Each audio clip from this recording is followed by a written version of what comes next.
We're joined now by Dr. Youmans, and we're going to talk a little bit about dentures and replacements. What should people know if they're going to be getting dentures or replacements? And let's talk a little bit about the difference first. Well, thank you, Lucas, for having me this morning. I appreciate it. One of the biggest problems surrounding our patients are with dentures or partial dentures, removable appliances that just don't stay put.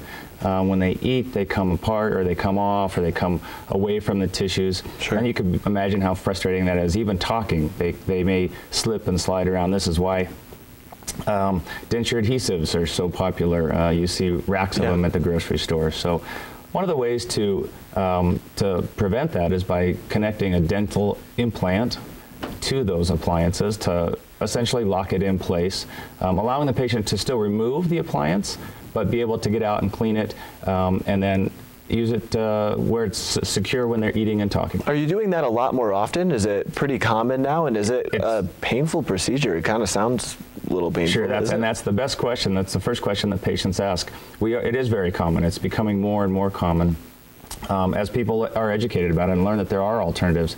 It's a minor surgical procedure, so certainly less than having a tooth extracted. Most people have had some tooth extracted sometime in their life. And I always tell patients that it's actually less than that by a significant amount, but yes, it is a minor surgical procedure. Okay, and let's talk a little bit about our dentures. Are more people using dentures or replacements, and are you seeing more people are coming in just to get that simple replacement and kind of in and out? Correct. Yeah, the trend is of course, dentures have been around for a very long time, and the trend now is that they don't want to live with the denture adhesive. They don't want to have to put up with that. So. And we're seeing more and more people come and look for a solution to their sliding dentures or partials. Right, and when you think with dentures, you're taking them out and cleaning them in the glass, but how do you clean them, and is it any different between dentures and replacements?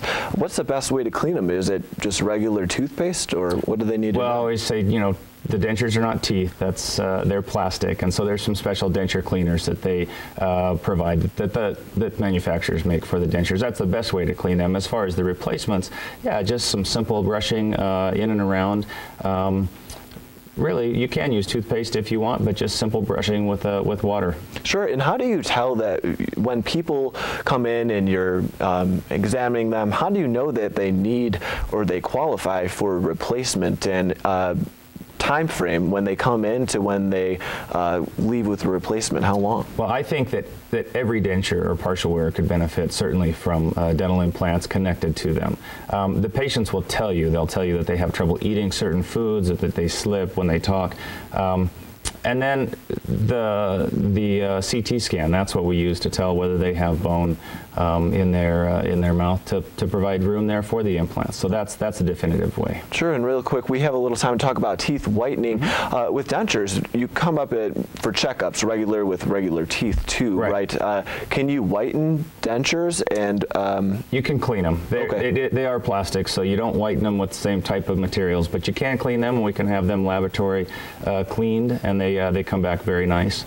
Very nice. And with regular whitening, is that painful at all? Because I know some people are really sensitive to, if they're using whitening strips, they'll be sensitive to even whitening toothpaste. Right. So how does that work? I think when it's done in a really controlled manner, we have some really good instructions and special precautions. It should not be uncomfortable. I think the patients that have problems with sensitivity are typically not doing it exactly as it should be done. Okay. And that's where they get into problems. All right. Well, thanks so much for coming on, Dr. Youmans. Oh, thank you so much for having me. All right. Well, up next, meteorologist Joe Hansel will have another check of your forecast. And if you're just joining us, your headline rewind. But first, let's send things over to NBC's New York.